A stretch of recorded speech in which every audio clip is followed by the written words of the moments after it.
Bonjour à tous, bienvenue pour cette dévotion journalière et sur les yeux ouverts. Aujourd'hui, le thème est le culte du mariage. Commençons d'abord par une petite prière. Au nom de Jésus, Seigneur, merci pour la journée d'aujourd'hui. Seigneur, merci pour toutes les personnes qui regardent, Seigneur, cette vidéo. Merci car tu les béniras abondamment, Seigneur. Merci car tu fais en sorte que l'enseignement les bénira également abondamment. Seigneur, merci pour toutes les choses que nous allons apprendre, toutes les choses que nous allons pouvoir utiliser, Seigneur, pour te servir, pour te faire, Seigneur. Au nom de Jésus, j'ai prié. Amen. Alors, le but du mariage. Notre verset de mémoire est tiré du livre de Genèse, chapitre 2, verset 18, et il dit, l'Éternel Dieu dit, il n'est pas bon que l'homme soit seul. Je lui ferai une aide semblable à lui. Au commencement, Dieu créa, nous allons donc procéder à l'enseignement.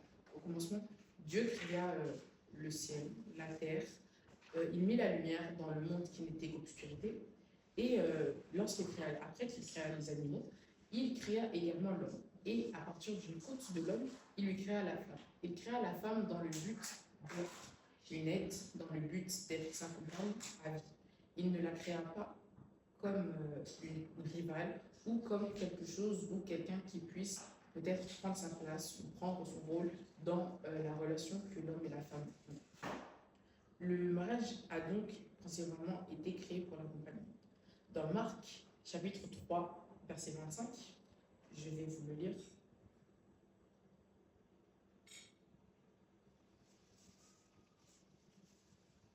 Et quand les gens d'une famille se battent entre eux, cette famille ne pourra pas continuer à exister. Dans ce verset de mémoire, nous comprenons que une maison, par exemple, qui est faite avec des membres, des personnes de la famille précises, nous comprenons que lorsque ces personnes pensent qu'elles peuvent avoir un rôle qui est différent du rôle qui leur est associé normalement, cette maison va s'écrouler puisque les gens ne respectent pas les rôles qui leur ont été assignés. Une maison, donc, qui est divisée ne tiendra pas. Et cela est pareil dans la relation qu'entretient un homme et une femme, puisque la femme est une bénédiction pour l'homme et l'homme est également une bénédiction pour la femme. Il faut que la femme et l'homme soient également des aides mutuelles l'un envers l'autre. Il faut qu'ils s'aident mutuellement et qu'ils fassent en sorte que leur rôle soit, comme dans la Bible, prédéfini, de sorte à ce que la femme puisse épauler l'homme et lui être un soutien, que ce soit sentimental, émotionnel, physique, mais également que l'homme puisse être le chef de la maison sans forcément devoir être un chef tyrannique, tout puissant au-dessus de sa femme.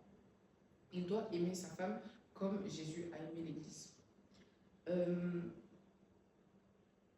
Il faut donc, pour cela, que les deux s'aiment mutuellement de manière égale et aussi que les maris puissent délaisser des tâches autres que les tâches ménagères à leur femme. Cela pourrait aider leur relation dans le sens où cela peut faire en sorte que la femme n'ait pas l'impression seulement d'être au foyer et de ne pas servir à l'homme, par exemple administrativement, ou tout ce qui peut être dans des tâches un peu plus importantes dans lesquelles il aurait besoin d'une personne qui est beaucoup plus intime plutôt qu'une aide venant seulement d'un de ses assistants. Et femmes également, comme vu dans Proverbe 31, chapitre 31, verset 23, les femmes, il ne faut pas tomber dans les stéréotypes et toute cette mode mondaine dans laquelle les femmes prennent les rôles des hommes dans leur relation. Les femmes, vous savez, la Bible nous dit quel est le rôle de la femme dans la relation entre un homme et une femme. Il faut donc veiller à respecter cela et veiller à tâcher de faire en sorte que la femme soit toujours le rôle de la femme dans la relation soit toujours en accord avec ce que la Bible nous dit. Dans Proverbe, chapitre 31, verset 23, la Bible nous dit que son mari est un notable qu'on respecte. Il participe aux réunions des anciens de la ville.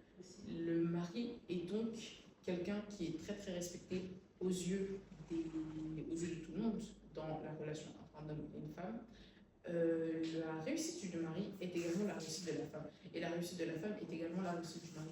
Donc, femmes, soyez heureuses lorsque vos maris sont respectés, lorsque vos maris voient leurs travaux s'accomplir et voient leurs travaux réussir. Et Marie, de même pour vous, lorsque vos femmes qui ont fait de grandes études voient leurs travaux s'accomplir et voient des fruits d'abondance fleurir et être récoltés, soyez également très très heureux pour elles. Félicitez-les car c'est également le dessein du Seigneur, c'est également son plan pour votre femme, puisque votre femme va toujours continuer à vous épauler. Elle ne prendra pas votre place, quelle que soit la carrière dans laquelle elle s'est engagée. Ne vous inquiétez pas pour cela. Les rôles d'un mari et d'une femme au sein d'un mariage et au sein d'un couple sont les mêmes que les relations des joueurs d'une équipe de football. Il est très important, par exemple, que les attaquants sachent qu'ils doivent attaquer, que les défenseurs sachent qu'ils doivent défenser et que le gardien garde les buts. Puisque si tout le monde va attaquer, qui sera là pour défendre le but une fois que la balle sera dans le camp adverse? Personne. Et donc, le camp adverse va pouvoir marquer des buts. Et c'est pour ça qu'il est donc très important pour chacun de connaître sa place, entre guillemets, car il est tout à fait important d'avoir un goal que d'avoir des défenseurs, que d'avoir des attaquants. Chacun a son rôle précis et chacun a eu un rôle assigné pour une raison précise. Il faut donc faire confiance au Seigneur pour savoir que le rôle qu'on nous a assigné est le bon.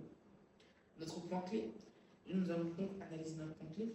Le point clé nous dit que vaut mieux être défenseur dans une équipe gagnante que d'être le joueur vedette dans une équipe perdante. Je pense que je ne vais pas s'ajouter de moi à cela. Je pense que je vais vous laisser réfléchir sur cette dernière note. Merci beaucoup de m'avoir écouté. Soyez bénis et passez une bonne journée.